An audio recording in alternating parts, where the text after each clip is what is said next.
সারা রাত বৃষ্টি হয়েছে আর আজকের আমাদের পৌঁছতে হবে জুকো ভ্যালি পর্যন্ত। বলে রাখি, জুকো ভ্যালি কিন্তু 4 ঘন্টার প্রায় রাস্তা, এবং তার মধ্যে সিঁড়ি রয়েছে, চড়াই রয়েছে, আবার বাম্বু এরিয়া মানে বাঁশঝাড়ও রয়েছে।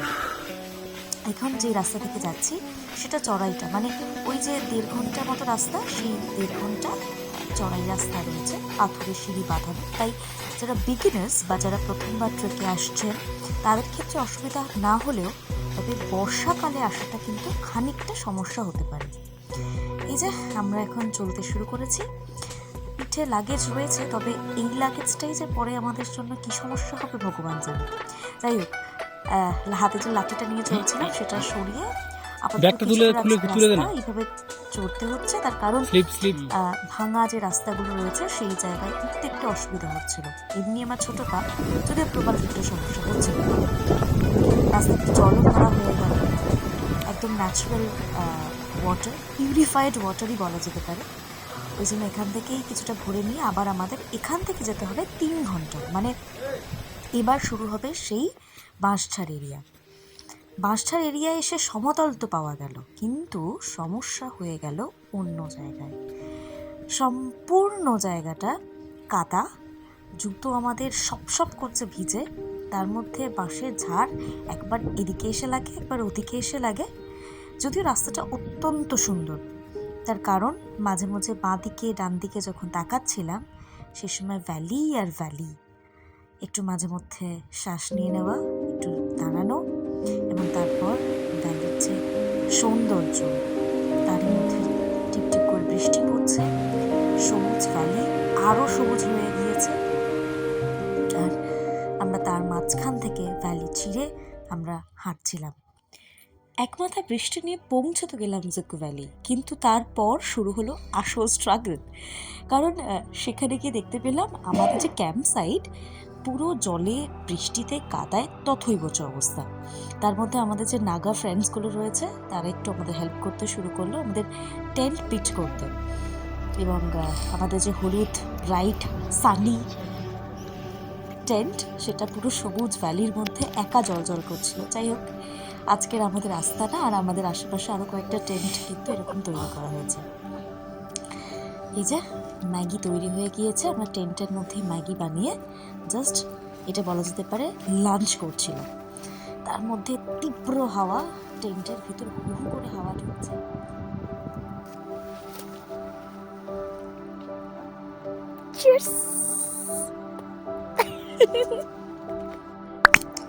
এবার আসি জুকো ভ্যালিতে আপনি থাকবেন কোথায়। আপনাকে কি নিজেকে টেন্ট ক্যারি করতে হবে, টেন্ট কিনতে হবে, জিনিসপত্র নিয়ে যেতে হবে? একদম না, জুকো ভ্যালিতে সমস্ত ব্যবস্থা রয়েছে। আপনাকে শুধু নিজের শরীরটাকে নিয়ে টেনে হিঁচড়ে হলেও পৌঁছাতে হবে জুকো ভ্যালিতে। সেখানে কটেজ রয়েছে, ডরমিটরির ব্যবস্থা রয়েছে নিজেরা টেন্ট পিচ করলে তার ব্যবস্থা, এছাড়াও টেন্ট সেখান থেকে রেন্ট নিয়ে থাকার ব্যবস্থা। খাবারের সিস্টেমও রয়েছে, মিল সিস্টেম রয়েছে, কিছু নুডলস স্ন্যাক্স পাওয়া যায়। প্রত্যেকটার দাম সহ মোটামুটিভাবে আমাদের 2024-এ কত পড়েছিল সেই হিসেবে আমি একটা লিস্ট দিয়ে দিচ্ছি।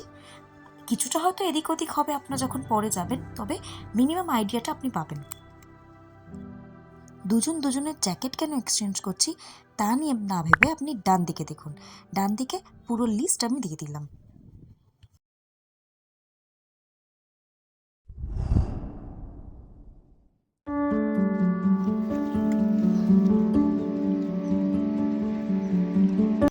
গতকাল কেটেছে ক্যাম্প সাইটে, আজকের আমরা যাচ্ছি জুকো ভ্যালিতে, অর্থাৎ ভ্যালির মধ্যে, যেখানে আমরা জুকো লিলি দেখতে যাব।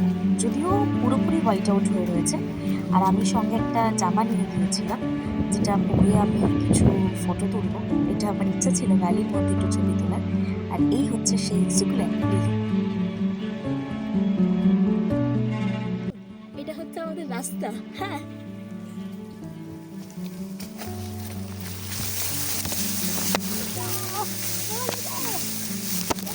হ্যাঁ,